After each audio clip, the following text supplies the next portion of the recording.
The Ghost in the Wire. Germany's King. Tiger in the sweltering summer of 1944, a chilling whisper turned into a roar across the American lines. The Germans had unleashed a new supertank. 70 tons of steel and fury, its armor so thick it could simply laugh at the shells from a Sherman. It mounted a gun so powerful it was said to destroy anything the Allies fielded from over 2 kilometers away.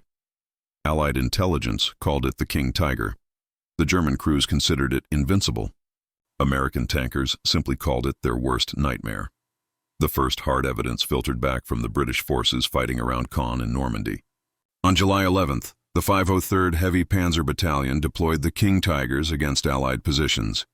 British tank commanders radioed back descriptions that seemed impossible. Tanks larger than anything they'd ever seen, shells bouncing harmlessly off impenetrable frontal armor, and German tanks firing from ranges where British guns couldn't even effectively respond. The psychological impact was immediate and severe. Intelligence officers quickly compiled reports from every source available. British combat assessments, Soviet military intelligence from the Eastern Front, and Free French resistance networks tracking the massive tanks by rail through occupied France. Every account painted the same grim picture. Germany had deployed a new class of armored vehicle that fundamentally outmatched everything the Allies possessed. A monster born of fear for months. The rumors had circled, but now the details were terrifyingly real. Every Allied tanker knew the numbers by heart. 180 millimeters of frontal turret armor. An 8.8 Otter text-to-see-me-no-taller gun with a barrel stretching over 6 meters. A combat weight that exceeded anything on tracks. This wasn't just another tank. This was Germany's desperate answer to Allied numerical superiority. A beast designed to restore German dominance on the battlefield. Apprehension grew as Allied crews studied the technical specifications. The King Tiger weighed 69.8 tons, more than twice the weight of a Sherman. Its powerful 8.8 I-text, Midol, untext, Kikov $43 gun could punch through $150 text Midol of armor at $2,000 E-text of armor. Its thick, sloped armor seemed capable of defeating virtually every anti-tank weapon the Allies had in service. For American tankers, who had grown accustomed to battling Panzer IVs and even the fearsome Panthers, this was a paradigm shift. Intelligence briefings painted a grim picture. The King Tiger could penetrate a Sherman's front armor from distances where return fire was utterly impossible. It might take 4, maybe 5 Shermans to flank and destroy a single King Tiger, and the casualties would be heavy. Sleep didn't come easily to men who knew such a predator stalked the battlefield. Stories shared by British crews only cemented the King Tiger's legend.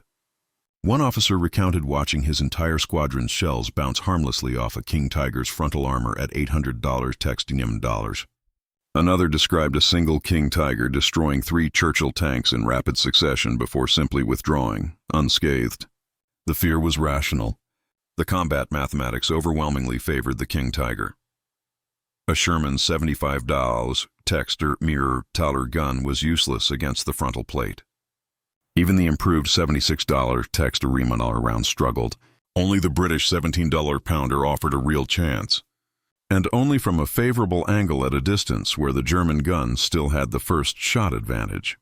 The price of invincibility in early July 1944, elements of the elite 1 Urtext to SS Panzer Division received the first 5 King Tigers allocated to Normandy.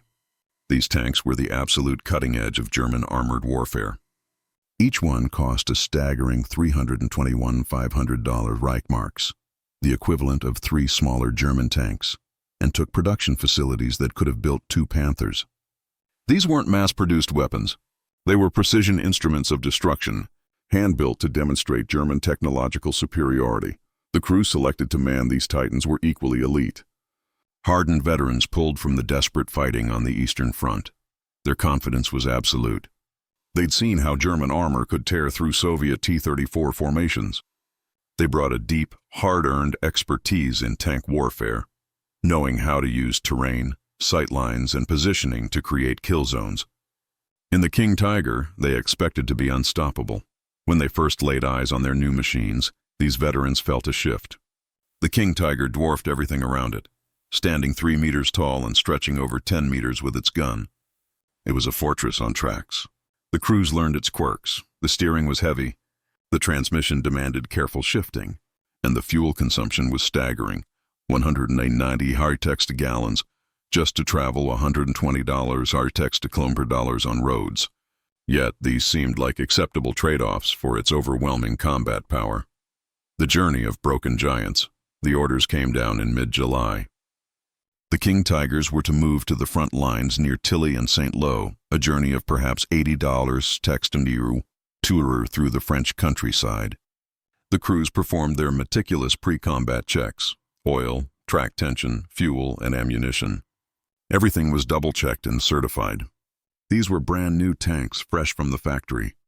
What could possibly go wrong? The lead King Tiger started its journey with a roar, its $700 horsepower Maybach engine straining to move $70 tons of steel. The driver engaged the transmission, felt the tank lurch forward, and began navigating toward the front. 4 more followed behind. Then, barely $10 text to $10 into the journey, the first breakdown occurred. The lead tank's transmission began making a terrible grinding sound. The gearbox, already stressed beyond its design limits by the King Tiger's excessive weight, was failing. Within minutes, the tank ground to a halt on a rural road, blocking the column. The crew dismounted in disbelief. The mechanics delivered the devastating news. The transmission was catastrophically damaged. Internal gears had stripped. This wasn't an isolated flaw. It was a systemic design failure. The transmission was fundamentally the same design used in the $45-ton Panther, and it simply couldn't handle the additional $25 tons. 1 down. 4 remaining. The column reorganized and continued, clinging to the hope that this was an isolated incident. Bad luck.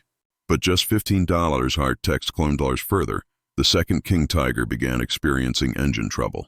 The Maybach engine, adequate for the lighter Panther, was desperately underpowered for $70 tons. Climbing a modest hill, the engine overheated. The cooling system, marginal by design, couldn't cope. Coolant boiled, steam vented, and within minutes the engine seized. 2 down, 3 remaining, panic set in. These were systemic failures. The King Tiger, for all its armor and firepower, had a fatal flaw. It was too heavy for its own drivetrain. The third tank made it another $20 hard-text kilometer before its final drive failed. The massive gears connecting the transmission to the sprockets simply couldn't handle the torque, seizing the drivetrain. The crew stared at each other in growing horror. 3 down, 2 remaining, the unstoppable weakness. The company commander was now facing an impossible situation. 3 out of 5 of Germany's most advanced tanks were immobilized, defeated not by enemy action, but by their own engineering. He ordered the remaining 2 to proceed at reduced speed, hoping their engines would hold out. The fourth King Tiger failed $30 text hours from the front due to suspension problems, throwing its track. 4 down, 1 remaining. Only a single King Tiger from the original 5 actually reached the German positions near Tilly, a $20% success rate.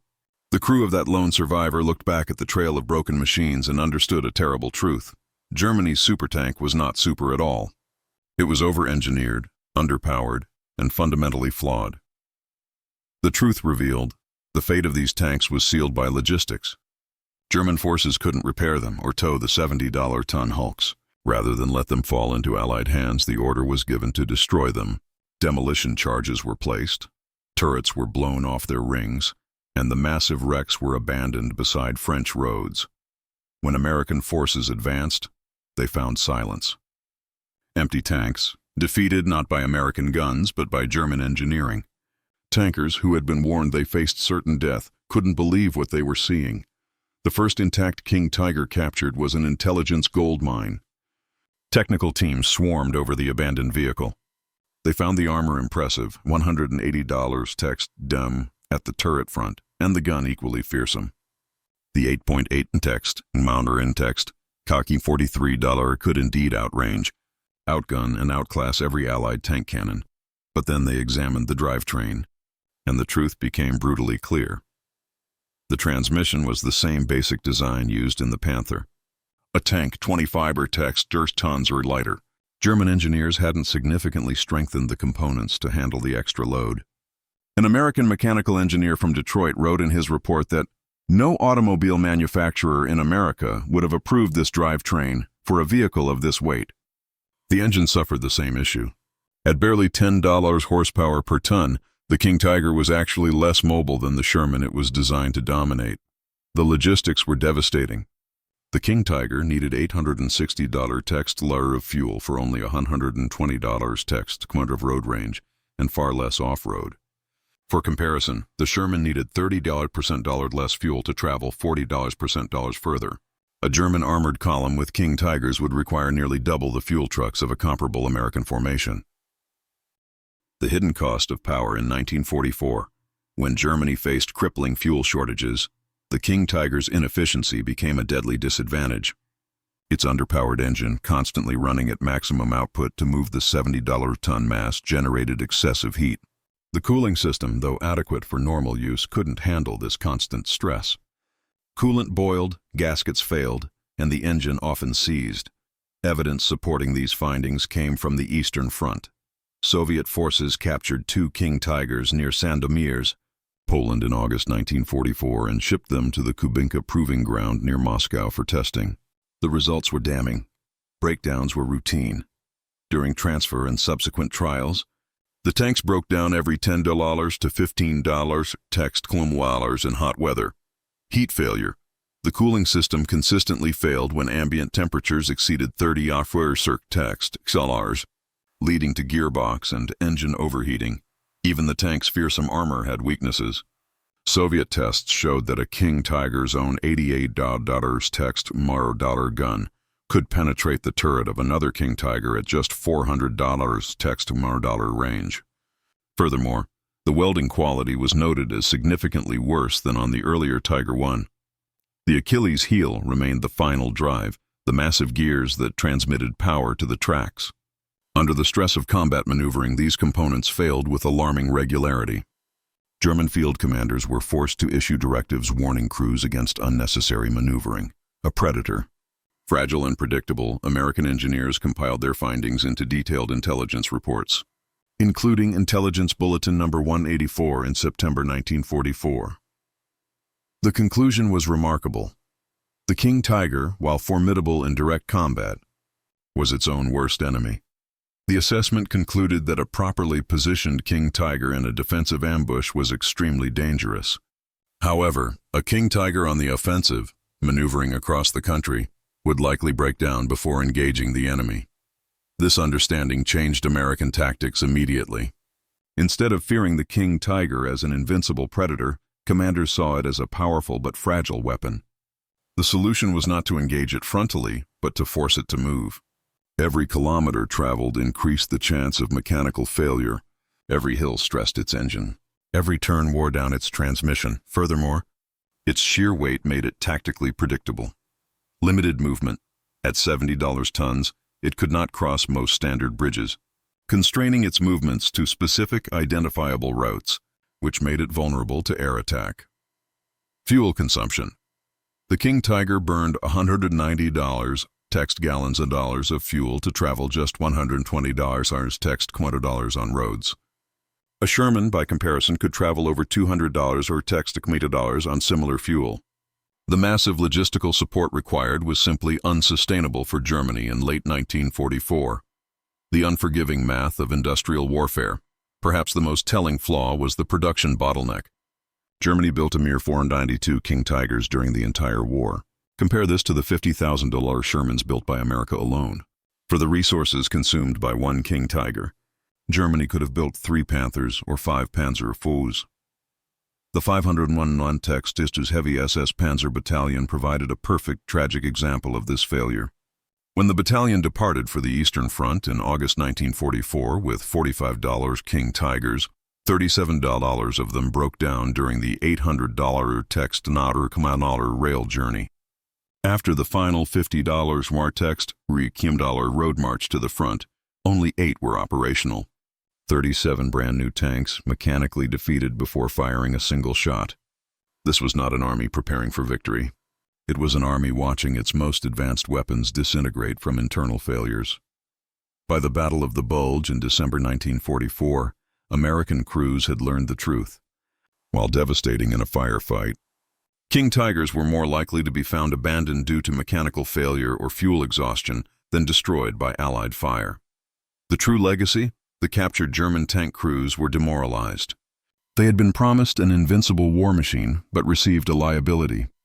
Drivers feared that any aggressive maneuvering would risk transmission failure. Maintenance personnel explained that replacing a failed transmission, which weighed over half a ton, required specialized equipment and days of work, something most field units simply lacked. The final lesson was one of industrial might.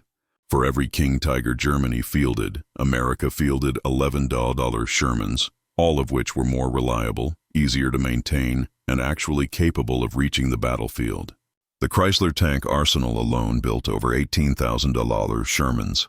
The Americans who studied these machines took away lessons that shaped post-war design: reliability over raw power, simplicity over sophistication, and sustainability over capability.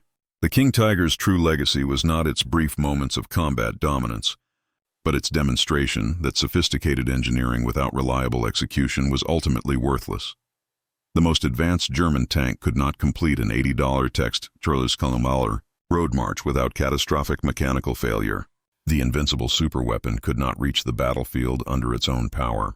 The war would be won not by who had the best tank, but by who had the most tanks that actually worked. The broken King Tigers proved it beyond a shadow of a doubt.